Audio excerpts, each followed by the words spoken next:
जुन्या नाशकातील वाडा कोसळला, 8 ते 10 जण गंभीर जखमी, वाहनांचे मोठे नुकसान।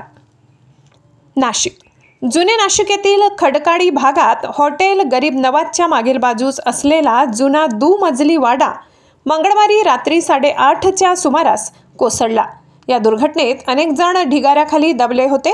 महापालिका अग्निशामक दल प्रमुख संजय बैरागी यांच्या नेतृत्वाखाली 50 जवानांनी तातडीने बचाव कार्य सुरू केले व अडकलेल्यांना सुखरूप बाहेर काढले। मात्र 4 वाहने ढिगाऱ्याखाली दाबली गेली आहेत। जखमींमध्ये मोहसिना खान वय 40, नासिर खान वय 55, अक्सा खान वय 26, मुदश्शिर खान वय 21, आयशा खान वय 15, आयशा शेख वय 12, हसनैन शेख वय 7 व जोया खान वय 22 यांचा समावेश असून त्यांना जिल्हा शासकीय रुग्णालयात दाखल करण्यात आले। नगररचना विभागाचे संतोष जोपुडे, बांधकाम विभागाचे बीबी जाधव व स्थानिक नागरिकांनीही मदत केली। घटनेनंतर विभागीय अधिकारी राजाराम जाधव तसेच भद्रकाली पोलीस ठाण्याचे वरिष्ठ निरीक्षक राकेश चौधरी पोलिसांसह घटनास्थळी दाखल झाले।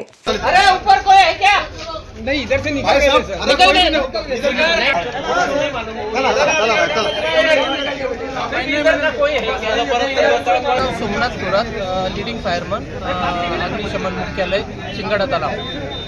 आमच्याकडे फोन आला की इथे वाडा पडला आहे खडकाळी पोलीस चौकीच्या बाजूला आणि त्याच्यामध्ये लोक अडकलेले 5 ते 7।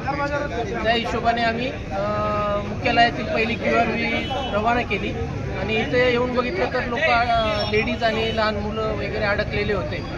तर आम्ही ते काढण्याचं काम सुरू करताच अजून बाकीचे सर्व केंद्रांचे आम्ही बंब बोलवले मदतीसाठी आणि आमचे पंचवटी, सिडको, KK वाघ आणि सर्वीकडचे बंब इथं आले। सर्वांनी मदत केली। सर्वांनी मिळून आम्ही ते सर्व जे अटकलेले लोक होते त्यांना काढले। साधारण 7 लोक त्याच्यामध्ये अडकलेले होते, महिला, काही मुलं, असं सर्वांना ॲम्ब्युलन्सने आपण दवाखान्यात पाठवलं आहे।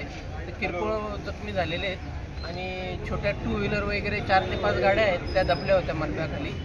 आणि पुढचं आमचे आता पुढील जे काम आहेत ते आमचे विभागीय अधिकारी साहेब, महापालिकेतले उच्चपदस्थ अधिकारी इथं पोहोचलेले घटनास्थळी आणि ते पुढची कारवाई करतात। अजून काही लोक आहे का आतमध्ये अडकलेले? पोलिसने आपण आजूबाजूचं उपाय म्हणून पुढं काही रात्रीचा प्रॉब्लेम नको म्हणून आजूबाजूचे जे कनेक्टेड होते घरं त्यांना आपण आजच्या दिवस तिथं थांबायला नाही सांगितलं। खाली हॉटेल होतं त्यांना पण आपण आज त्याच्यातनं बाहेर काढलेलं आहे, कोणालाच थांबायला सांगितलेलं नाही आज। महाराष्ट्र माझा न्यूजसाठी मुख्य संपादक जनार्दन गायकवाड, नाशिक।